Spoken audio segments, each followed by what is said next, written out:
What's going on, everybody? How's everyone doing on this Tuesday night? Hey, I want to thank everybody. Before I go any further, I want to thank everybody for supporting this channel, the Dream Big, Kasim Lamar Dream Big podcast. And also, we're going to have more people that I'm going to be interviewing, trying to get these interviews going this week. And, you know, being as though I have a hectic schedule, I'm still going to get it going, you know. But anyway, without even further, before we go even further, I should say, I want you see the thumbnail, you see what's going on. This is an actual real subject. This is actual something that's sickening, that I can't understand what's going on in this society over the years and during this modern day with social media outlets and things of that nature. And we still got the wrong people being leaders of this society. But what I'm going to do is I'm going to read an article, and we're going to look at two videos.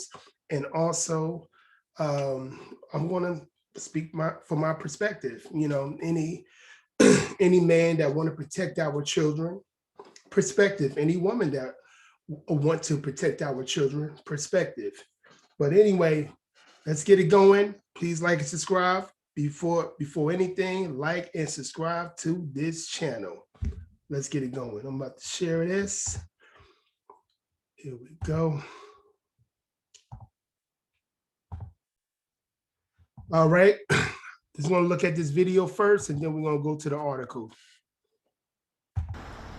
These children were taken into the custody of the state and confined to the Sununu Youth Services Center, which is formerly known as the Youth Development Center, where they were beaten, raped, and tortured by state employees whose sole job it was to protect and rehabilitate them. I have scars, physical, mental, and emotional. It started with David Meehan, and by January of 2020, when we filed our lawsuit, it had ballooned into 35 individuals who were abused between the ages of 11 and 17 between the years of 1982 and 2014. Today, that all those years, 1982 to 2014. Let's keep going. That number has mushroomed to 230 individuals who were abused between the ages of 7 and 18 between the years of 1963 and 2018. It's mind-boggling. I can't picture in what world we live in that people would do this, let alone allow it to happen. This Luciferian world. I do remember there was an instance where there was a CO who was caught by the administration sexually advancing on some of the kids. And instead of firing him or anything, they just relocated him to the security bubble where he didn't have interaction with the kids. He got caught doing this. These are the type of people need to go to jail. These type of people need to get what they need to get to. They need to get what they deserve, I should say. These are the type of people, these guards and things of that nature, these people in general, all these pedophiles in this pedophile ring, that what was going on in New Hampshire Youth Center, allegedly, for over 30 years, 82 to over 30 years. And nobody wasn't trying to protect these kids because they was at-risk kids. They was kids in juvenile detention center. This is why I tell people all the time, you must protect your children. If you can't have children right now, don't have them, because you got to protect these kids. We're dealing with a lot of Luciferian pedophiles in this society. Y'all just don't understand what's going on. And then these people are hurting these young men, and then these young men hurt other people. And then the circle of people hurting each other keep going, because nobody don't put no stop to this. because it's their friends or some shit like that. Let's keep going. In my opinion, it's crazy. So instead of him having an interaction with kids, he just gets to watch over them on the monitors. I don't believe being involved in it is going to fix the past, or any type of outcome will make me whole, or would make anyone who's been through this whole. Like I said, it takes a part of you. I feel like it could help keep future kids whole and, you know, protect them. Yep. But I have PTSD and I relive it a lot. Every night, every other night, it never stops. Mike is. The impact that the abuse has had on my life after the Sununu Center has caused a lot of substance abuse throughout my whole life. I've been in and out of the systems, and probably 3 years out, 2-3 years out, if that. A lot of health issues, mental health. You know, when they came out of this facility, they had no real life skills, and they were crime victims, and they were ashamed and embarrassed, and were led to believe that no one would believe them, because when they told people inside the facility what was going on, they were gaslighted. And All right, we're going to cut through the end of this video. We're going to get to the article. Let's get it going. The AP, this is off the AP article. Hundreds claim decades of abuse and by 150 New Hampshire Youth Detention Center staffers. 150. Are you kidding me? Well, okay, hold on a second. Let's keep it going. Ridiculous.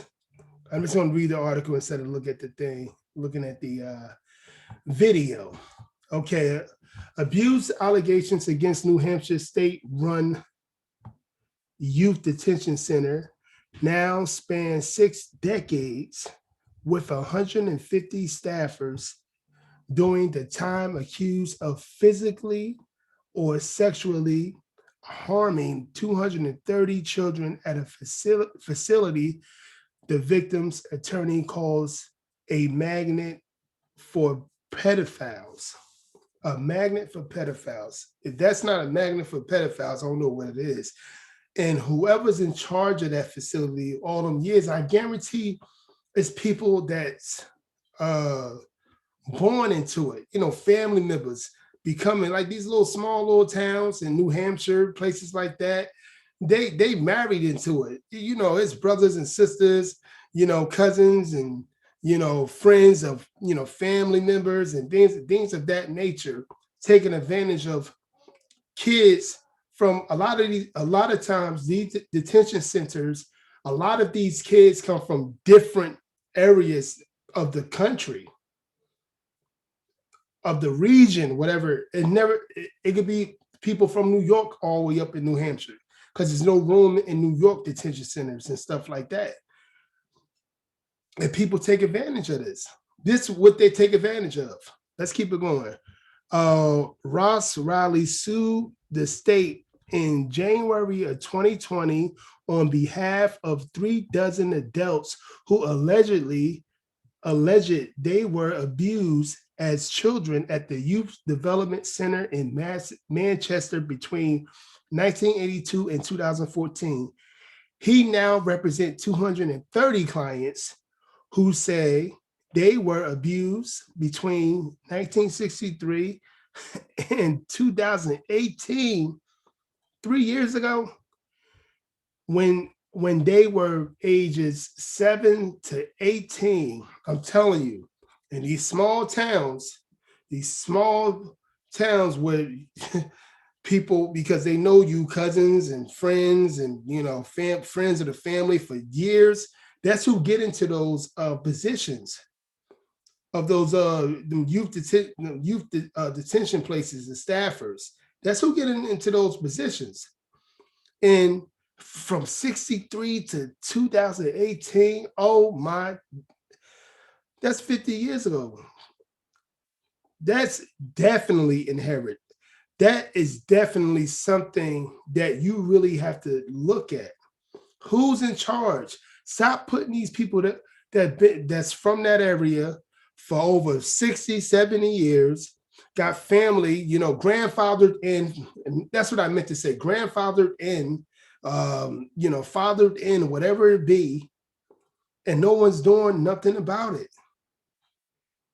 Change should be everywhere. If you're going to change stuff, you need to change everywhere. And from what I see in this society of what's going on with the, you know, the politicians and things of that nature, and then these little, you know, towns, areas, whatever, maybe it's cities as well, we're not protecting our children.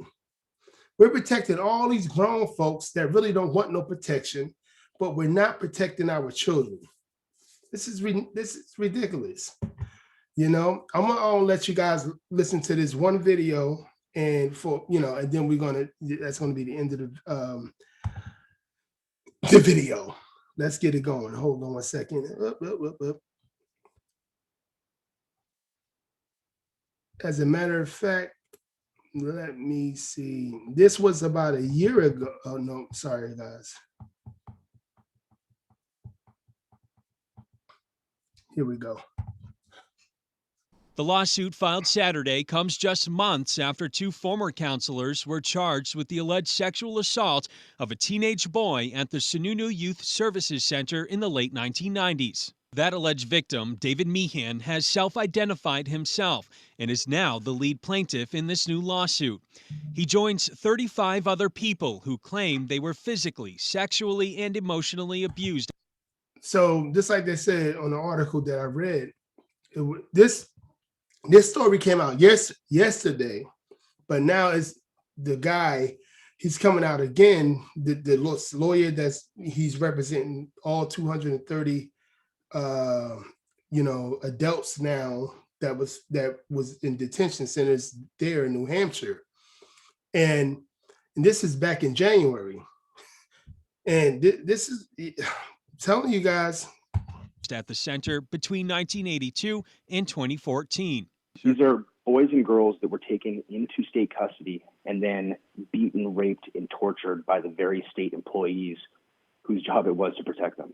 Riley says all were between the ages of 11 and 17 at the time of the alleged abuse, and that their perpetrators were both men and women.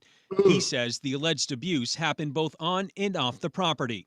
When staff members would take people off campus, take kids off campus, it occurred in basements, it occurred in their rooms.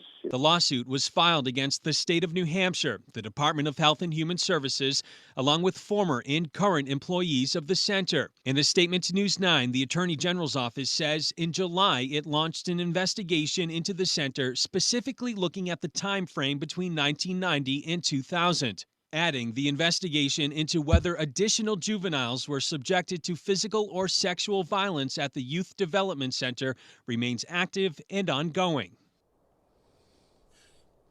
all right, it's like, let's stop sharing this.